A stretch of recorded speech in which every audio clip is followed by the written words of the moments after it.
Welcome to You Should Know, a series about the things you should have been taught in high school, but weren't. In each episode, we'll dive into a topic that's important to understand and easy to implement into your life. We'll talk to experts, break down complex ideas, and give you the information that you need to make informed decisions.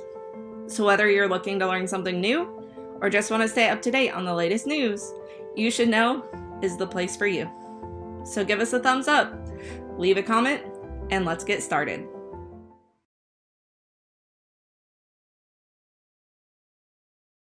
We're going to get started. I'm Danae Hicks with the Ellis County, Texas A&M AgriLife Extension Service, and we're going to talk about farmer and rancher mental health today. We're bringing back on one of our favorite guests, so I'm going to have her introduce herself, and then we'll hop in. Thanks, Danae. I'm so happy to be here again. My name is Miquela Smith, and I'm an Extension Program Specialist for Health within AgriLife's Disaster Assessment and Recovery Unit. So before we hop into our topic, why did you get into disaster assessment, recovery, mental health, all of that? Yeah, my path has been very nonlinear in terms of like my education and then how I became interested in this topic specifically. So my educational background is in public health. I graduated with a master's in public health with a concentration in epidemiology. And so public health is really just kind of like my overall passion. But my husband and I met in 2015, or we met in 2012. We got married in 2015 in Albuquerque, which is, I've grown up and lived in a city most of my life. And when we got married, we decided to move out to the middle of nowhere, Texas, because he has a family ranch and his grandfather had recently passed away. So he kind of wanted to get back to his roots. And he said, "Hey, will you go on this adventure with me?" And I was just like, this sounds absolutely not like I want what I want to do at all after just, receiving my master's degree. But I said, let's do it. So we moved up to Lipscomb County. His family has a quarter horse and cattle ranch, and it's very rural, very remote. The town he's originally from is like 200 people, and our closest neighbors were cows. And to get to a Walmart, it was 45 minutes to an hour away. And so we lived there for 5 years, and during our time in Lipscomb County, with 2017 were the Perryton wildfires. And I mean, that just kind of changed the trajectory of my career. And I recognized at that time, so I moved to the rural part of Texas, and I found a county extension agent position there. I was doing family community health programming, which is actually a really good fit for someone with a public health background. And so I was the agent there during the wildfires. And I remember seeing the devastation, being terrified, one, like on a personal level, because the ranch was being threatened. And then also just from my job, seeing the impact that it had on the communities, on the animals, on the farmers and ranchers. And I remember feeling very helpless because it felt like we did a really good job as an agency setting up animal supply points and kind of taking care of these ag and natural resource needs. But as far as the human health and the mental health needs of the community, I really didn't feel like we had the tools to really support that or address that. And so after that, I moved into a specialist role. And pretty quickly, my interest in mental health grew. I always had some interest in mental health, but it really started to grow in thinking about AgriLife Extension's focus on education and prevention of health outcomes, negative health outcomes. I started to look into these educational programs like mental health first aid and thinking about how can we use this as a tool in general for communities to make communities stronger, more resilient in the face of disasters and really just everyday life. But specifically for disasters, what can we do to build more resilient communities? Because we know that disasters are going to happen in Texas. It's unfortunately just part of living here. And wildfires is a threat that happens in the panhandle. But what can we do to strengthen these communities? How can we do stuff and proactively, and how can we address their needs after the fact? So that was a long way of saying that, I have been personally impacted by a wildfire, natural disaster, and I really just have a passion in working with rural Texans and this community specifically. Yeah, and a lot of those they're underserved just because, like you said, they're so rural. They don't have neighbors right next door. They don't have a town that's 5 minutes away that they can go drive to and get whatever they need. So they need extra support, if anything, because they're kind of out by themselves doing their own thing. That's right. Okay, so let's hop in. Why is mental health such a significant issue when it comes to farmers and ranchers in general?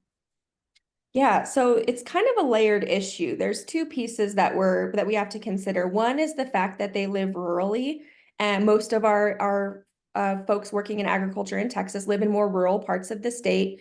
And with that comes certain challenges, lower access to quality healthcare services, lower access to healthcare services in general. I mean, people living in rural parts of the state have to drive maybe 30 minutes, maybe an hour, maybe 2 hours or more to see their primary care or their specialist, their healthcare provider.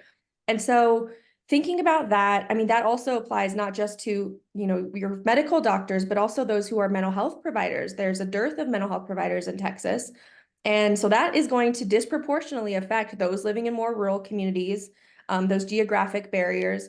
And then on top of that, working in farming and ranching is a stressful occupation. And there's a lot of reasons why. Part of it is there's so many factors that are out of farmers and ranchers control in terms of running their operations.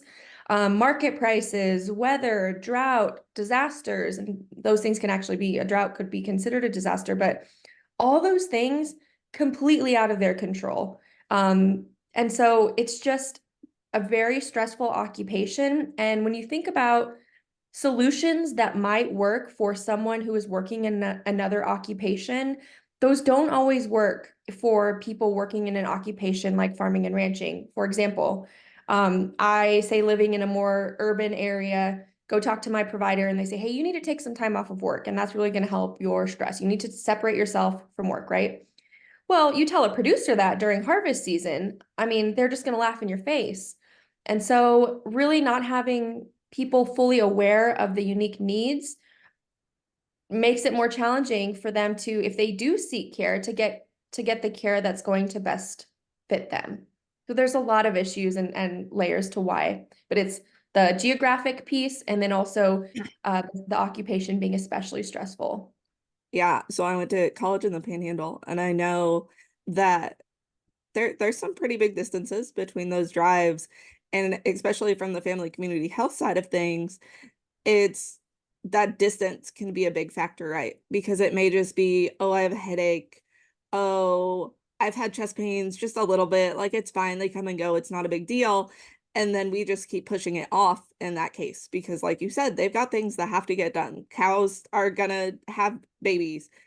Corn has to get in the ground. Wheat has to get in the ground. Cotton has to be harvested, stuff like that. So they're so willing to push things off for their livelihood. And then we run into these disasters of ourselves where they're the problem and they're now 2 hours from a good hospital that has any cardiac unit. Yes, exactly. And you really nailed it. And it's not just the mental health care, there's lower access to healthcare in general for those living in more rural areas. So there are some health disparities related to cardiovascular disease, diabetes. I mean, we just see it across the board because of those things that you just mentioned. Yeah. For So those living rural. are there any unique challenges in addressing mental health when it comes to those rural communities compared to like Waxahachie, where it's a lot more urban and we have a lot more access to things like that? Yes. It's more challenging because of the geographic piece. And then, with the advancement of telehealth, which is amazing. And I'm so thankful that we are now thinking about how can we improve access by having telehealth services. But telehealth is only as good as the broadband that's bringing it into a person's living room, right? Or into their home or into their wherever they are. And so we know that the broadband access, the internet access isn't great in rural parts of the state. And so someone might say, hey, I am willing to utilize that. I can see someone remotely, and then they try and plug into the system and it doesn't work because they have unreliable internet. So that's a huge challenge. So the geographic, maybe not having access to telehealth because of those reasons. And then also you think about someone is willing to go talk to someone, a provider, and that provider doesn't understand their unique culture, their unique needs, like we talked about before. Hey, what the solutions that might work for someone else, probably we're going to need to think outside of the box for this specific population because of their occupation. And also someone who just doesn't really understand the the emotional and spiritual ties that farmers and ranchers, people working in agriculture have to their land and to their work. So we're not talking about, hey, I have this stressful job. I don't really like it. Maybe I should go find another job, which, maybe if I were to see a mental health provider, they'd say, maybe we should try looking for another job, right? Well, we're talking about generations of a family's legacy, and to not grasp like why it's really not even something that they would think about to switch into something new.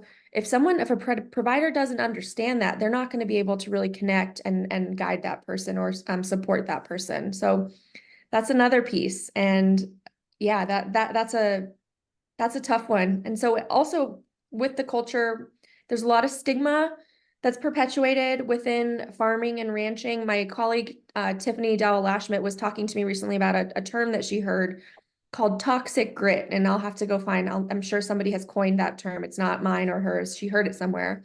But it refers to, this grittiness, which is what makes those working in agriculture so strong and resilient and amazing at what they do. But if it gets to the point that their self-reliance inhibits them from seeking help for something that is not within their skill set, that's when it becomes a problem. And so, again, having providers that understand that and getting people to care.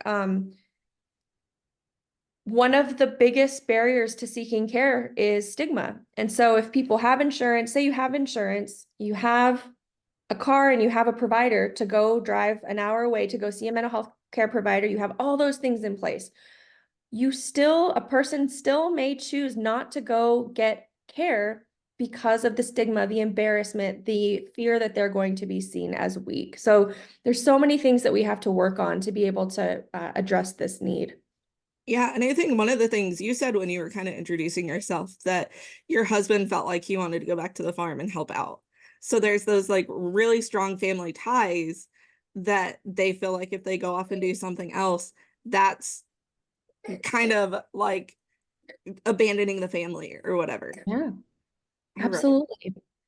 So, how are the Panhandle wildfire fires that we all have seen go on and thankfully are now contained? How are those going to affect the long-term mental health for farmers, ranchers, and their families? That's a really good question. Um, it was tough. I was not there the first week or two after. I was there maybe the third week after they happened. And I just remember talking to people so this fire, you like flee and evacuate, right? Because you're so afraid and you want to protect your family. So you leave and you come back and you're hoping maybe some of the animals, maybe some of my cattle are going to be okay. And you come back and you see some cattle that are not on the ground, that are not burned. But then you realize that they are so badly burned that you're going to have to put them down yourself. And so for those people to have to go through that, I mean, it's an immensely traumatic event. And it was traumatic for those who didn't have livestock and cattle, who lost their homes.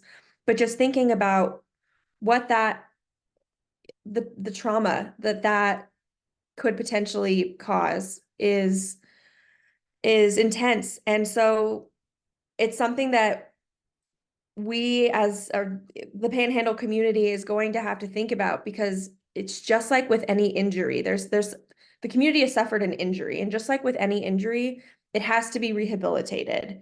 And if you have an injury, say you have a broken ankle, and you don't do anything about it, you say, I'm not going to go see a doctor, it's going to just heal on its own.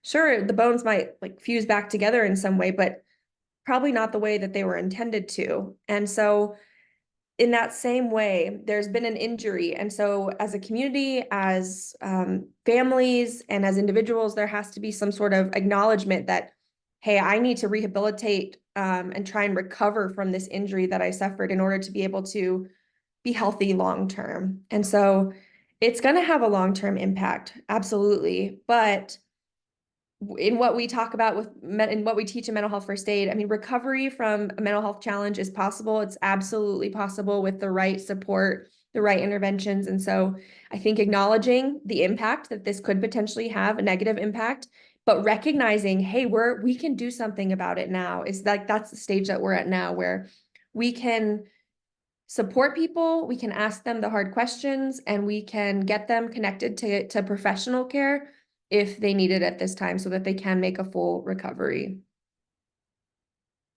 Yeah, and there's that big stigma. I mean, there's always been that stigma about mental health and like wanting to reach out, and you have these really tough, like farmers and ranchers who are just leather skinned and don't want to ask for help.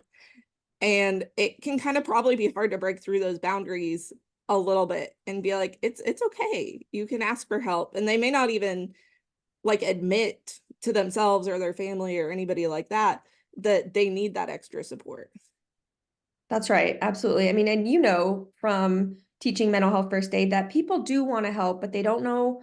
They're so afraid of saying the wrong thing that they sometimes say nothing at all. And so if someone is maybe too afraid to reach out, then I say that's why it's so important that we have community members, family members who can recognize signs and symptoms in someone that they care about, a neighbor, a family member, and say, hey, I noticed that you are maybe not quite yourself. And how can I work with you, or how can I help you figure this out, sort of thing. And so having people around, if someone's not going to ask for help, which a lot of people are not, having people around who can recognize something is off and say, hey, I noticed and I care about you, could open that really difficult door. Yeah, and it can be a hard conversation to have, but it can also make a big difference in someone's life doing that. So, Absolutely. what are going to be some common signs that we're going to see, or that you may see kind of in the future from farmers and ranchers or people in those rural areas that are going through these struggles? Yeah, I don't necessarily think that they're exclusive to people within this community, but what we talk about in mental health first aid is looking for signs and symptoms in or changes in the person's behavior, in their appearance, in just kind of how they function in their everyday life. So if I notice that, someone is who normally loves to sleep has now been complaining about having trouble sleeping. If I notice that someone has who normally looks very well put together now looks very unkempt, these are all things to me to alert me that, hey, you know what, something might be going on with this person where they're not able to engage in things that they used to like to do. They're having trouble sleeping. They're not able to care for themselves in the same way hygienically that they normally would. So just looking for changes in their behaviors, changes in their appearance. And it's not just like one direction. And what I mean by that is it's not someone who's now, it's not just that someone is having trouble sleeping. It might be that someone is now sleeping too much.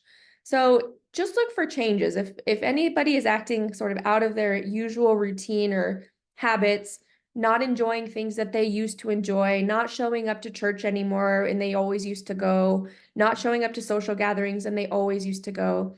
Those are the clues and things that might tell us, hey, maybe I should have a conversation with that person. And it goes a long way just to say, hey, I care about you. I've noticed these things. And they might be like, oh my gosh, someone noticed that something's going on with me, and feel so relieved and maybe feel like they're able to talk about it with you. Yeah, for sure.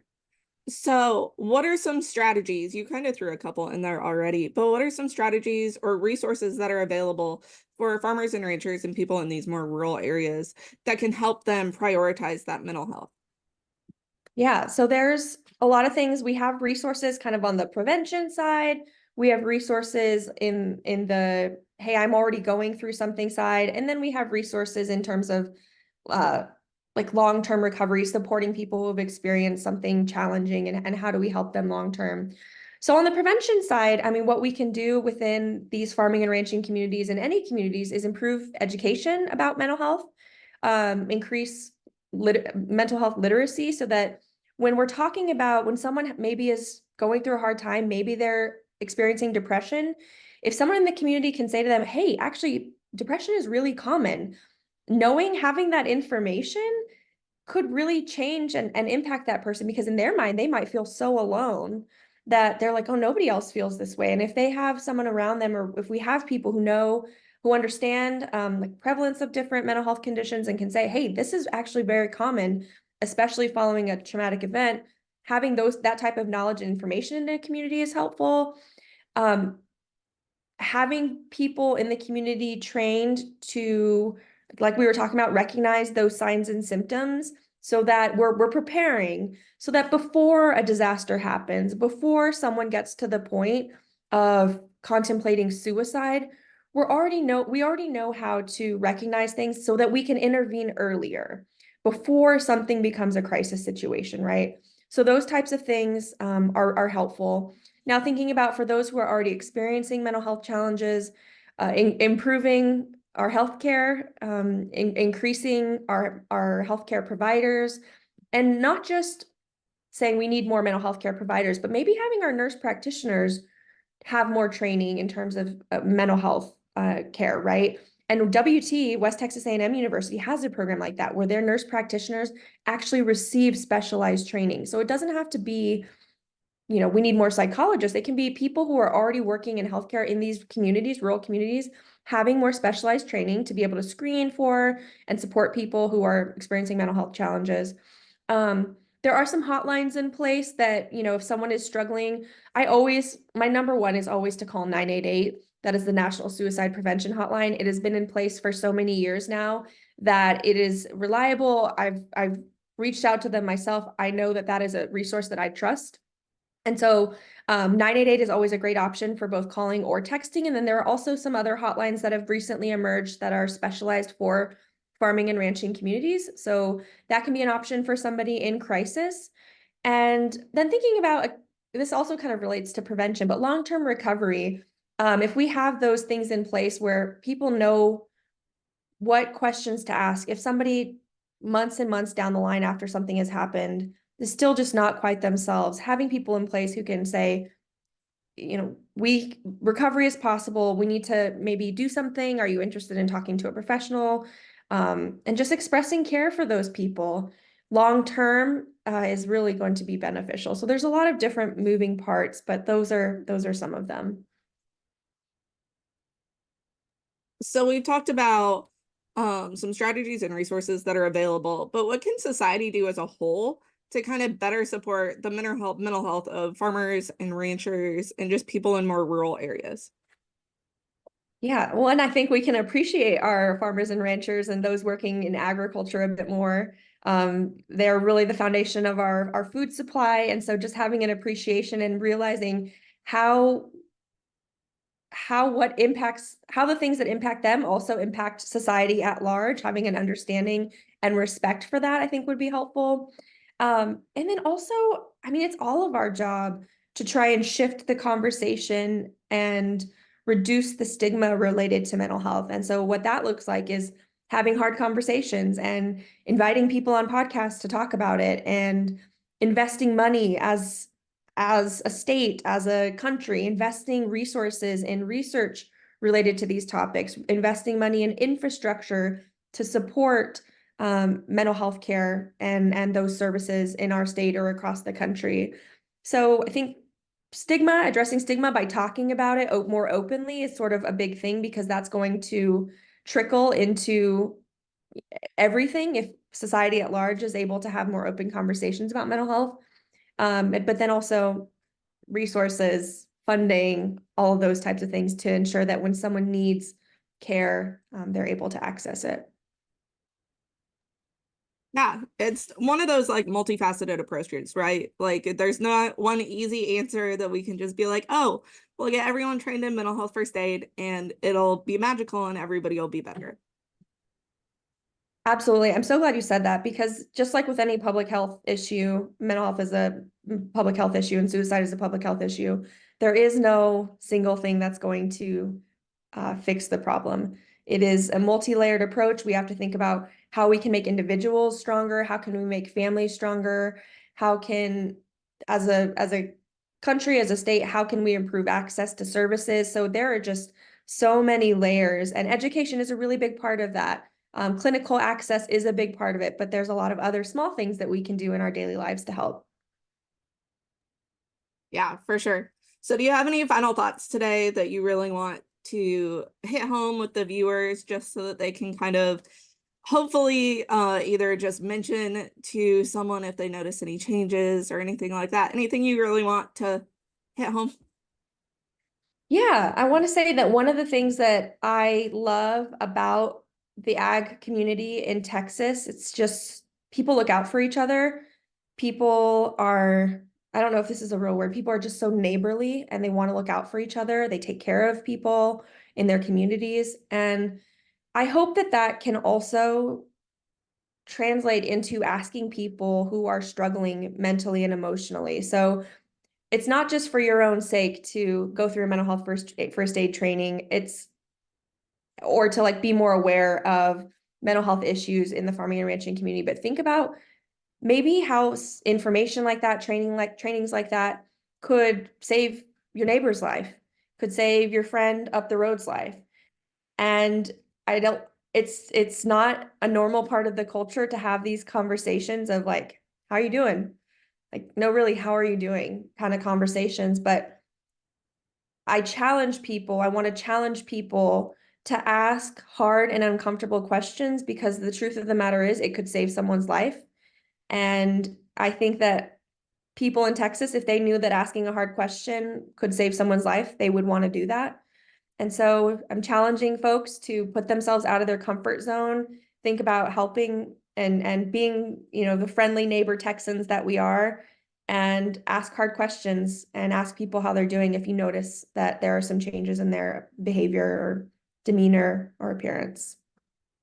Yeah, the one thing that really hit home with me on that was you said, "So how you doing?" Which is just kind of how we talk, right? We're like, "Oh, how are you?" And then you're like, "No, really, like, how are you?" And it's that second one that it's like, I don't want the surface level, like, "Oh, hey, I'm fine, like everything's great," or whatever. It's no, really, like, do you need to talk? Like, I understand that the cotton's not producing this year, or wheat prices are awful, or whatever it is. So it's hard to have those conversations, but in the end, like you said, those are the ones that can save lives. Absolutely. And suicide is preventable. Asking hard questions can make a difference, and suicide is preventable. It's not, we can intervene if somebody's having thoughts of suicide. And if you see or if you notice someone is exhibiting warning signs saying, I can't keep going on like this anymore. I'm not going to be able to make it another season. Just saying things that are alluding to maybe not being able to go on, a lack of hope, that's a warning sign, that's a red flag, and that person might need care right away. All right. Well, thank you for coming on. I know this isn't the most like glamorous and fun topic to talk about, but it's really one that as Texans and as people who live close to rural areas, we really need to be aware of. Yeah, thank you so much for your work in this area, for inviting me so that we can just kind of keep conversations going on this topic. I really appreciate you, Danae, and I'm just thankful. I think we're going in the right direction. Well, I'm glad to hear we're going in the right direction. And thank you for all the work that you do with our DAR unit to get out there and get feet on the ground and get people's mental health hopefully a little bit better in shape after they run through all these disasters. All right. Well, we will see you next time because I'm sure we'll have you back on for something. Yay, please, anytime I'd love to come back. All right. Thanks, Miquela. Thank you. This has been You Should Know. Don't forget to leave us a thumbs up and a comment about what you learned today. We're so glad you stopped by. And as always, if you'd like to reach out to us, email us at youshouldknowwithdanae@gmail.com. We'll see you next time.